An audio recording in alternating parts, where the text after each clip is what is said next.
Let me show you what was given to Vice. Journalists at Canada's biggest conservative newspaper revolt over column denying racism. In audio from a town hall, National Post journalists are heard grilling their editors about the publication of Rex Murphy's column. The opinion editor called it a F-up. I won't say the whole word. Okay, so now we know why that editor's note went up when it did. And now we know what the issue and policy and failure were. It was nothing to do with Rex. I frankly doubt the man has had a spelling or grammar error in 50 years of work. It was a thought crime. That's what the problem was. There was a big struggle session at the National Post. I don't think Rex himself was in on it, but boy, the editors sure were. What a disgrace they are. Here, read this. The publication of a column by Rex Murphy that denied the existence of systemic racism in Canada was an F-up, according to the National Post's opinion editor, who made the remark in an internal town hall. Oh, so there was no editing problem. It was just Rex Murphy isn't allowed to have that opinion. It's an opinion column, though. On the opinion pages, though.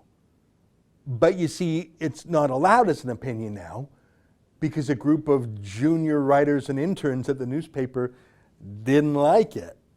Okay. Vice News has obtained an audio recording of the town hall, which took place June 10th, as well as an email exchange between journalists at the newspaper and editor-in-chief Rob Roberts. The email sent to Roberts June 4th described Murphy's column as lazy, ignorant, and dehumanizing the Black and Indigenous peoples. It was signed by around 30 journalists, more than half the Post newsroom. Just stop there for a moment. Imagine calling Rex Murphy either ignorant or lazy. I mean, you can call him wrong, you can call him unfair or unreasonable, you can call him a white male, as Subramaniam did. Those are all matters of opinion, though. Wrong, mean, whatever. But lazy and ignorant, yeah, I don't think they've ever met Rex Murphy. Let me read some more.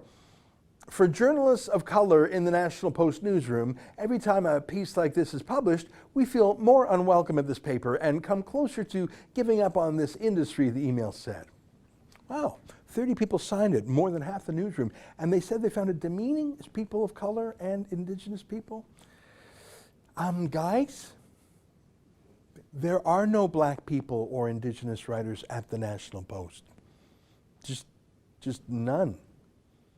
There are a few of those wealthy and privileged aunties from India, as we discussed at length the other day. It's a wonderful phenomenon. Indo-Canadians are literally richer than Chinese Canadians, literally richer than Jews. They're the top of the heap, and I say keep it up, guys.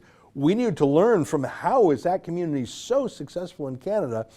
I admire Indo-Canadians so very much, but yeah, they're not Black or Indigenous, and they're not really thinking about giving up on the industry. Any of these writers, the white ones or the Indo-Canadians, sort of the opposite. The National Post and the rest of the media industry keeps laying off reporters every few months because no one wants to read their crap. People want to read Rex Murphy. Oddly enough, they don't want to read people who just came here so recently that they have a foreign accent, but they're telling us that we're bigots. Oddly enough, that doesn't seem to sell newspapers. That's an excerpt from my daily show, The Ezra Levant Show. Every day I do a monologue on the news of the day, then I interview an interesting guest, and then I read my hate mail. You gotta subscribe. Go to rebelnews.com.